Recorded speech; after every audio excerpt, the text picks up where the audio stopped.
Hi, this is Denise Matthew. I hope you're doing well. I'm here today to talk about the yearly transits and the ones that I'm keeping an eye on and the ones I'd like to talk about because I think they might be important in your life.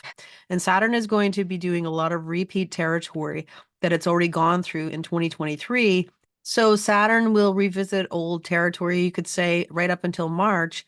The gates 55 and also 37. We talked a lot about that last year.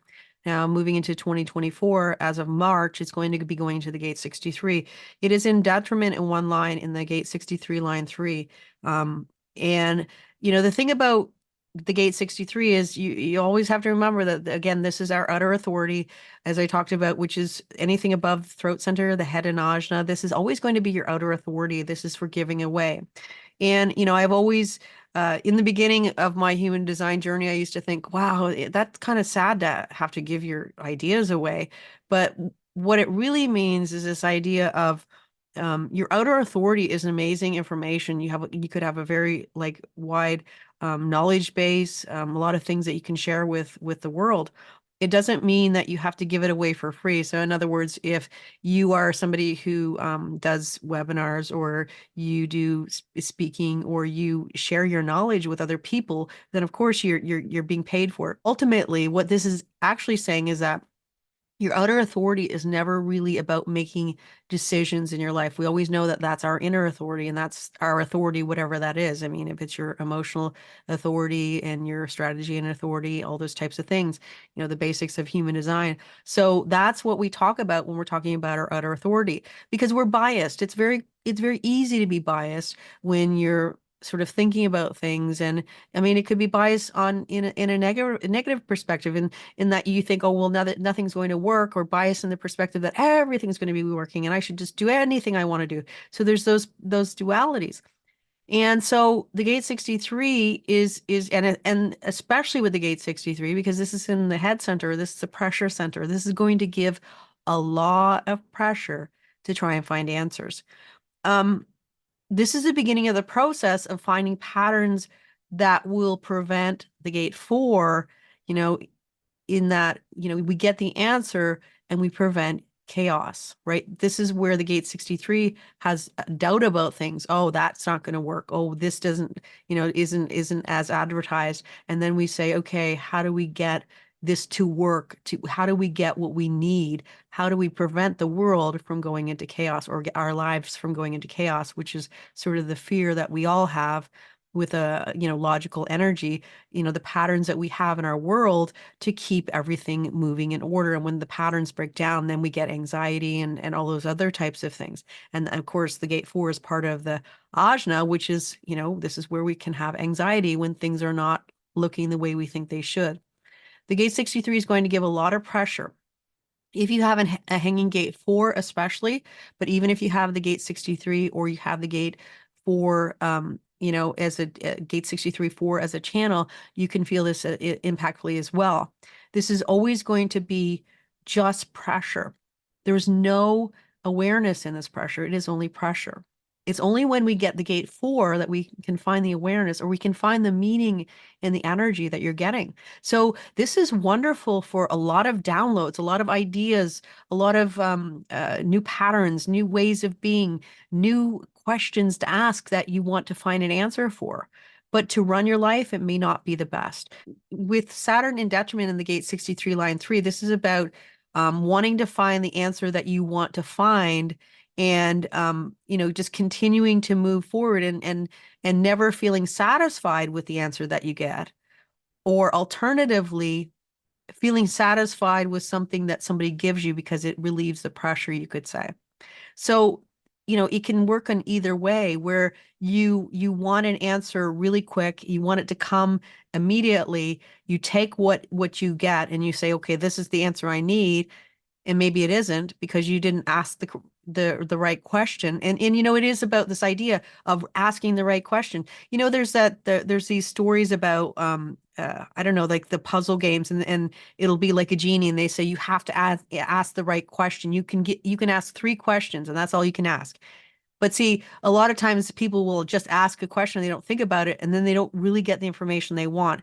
And this is where you're really formulating the right questions, because if you ask the right questions, you get the right answers. And that is sort of the key with this.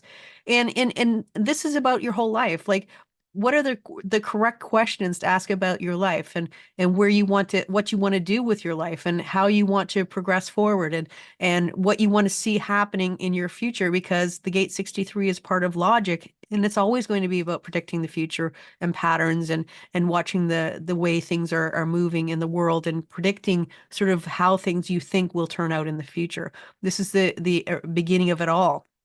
There is no power here, as we know, with outer authority. There is never any power with any of the energy in the outer authority. So again, this is just pressure. Now, this can be very inspirational, as I said, so you can have a lot of downloads.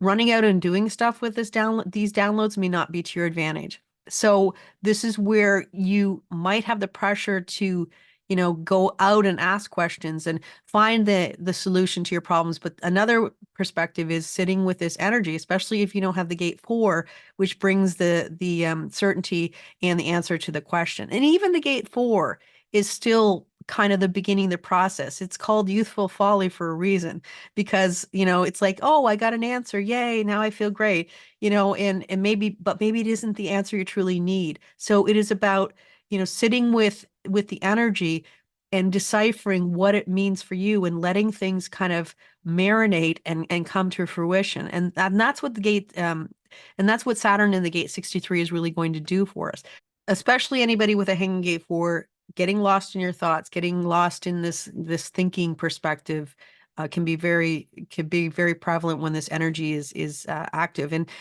And Saturn is going to be there from March 13th to May 4th, 2024. So that's something to keep in mind. Um, we also have Saturn moving on May 5th. We have it moving into the gate 22, and it is exalted in the gate 22 line 3. Saturn in the gate 22 line 3 is called the Enchanter, the 1222 channel, which the gate 22 is half of. So if you have a hanging gate 12, the 1222 channel, or even the gate 22, especially the most impactful, of course, is anything that's going to give you definition, which means it's going to complete a channel, which means a hanging gate 12. This is the only one that is here to be social, to share yourself, to share your innovations. During the same time, we also have Uranus in the gate 8. So we have a lot of individual energy. So we have the gate 8, which is your identity, your individual identity.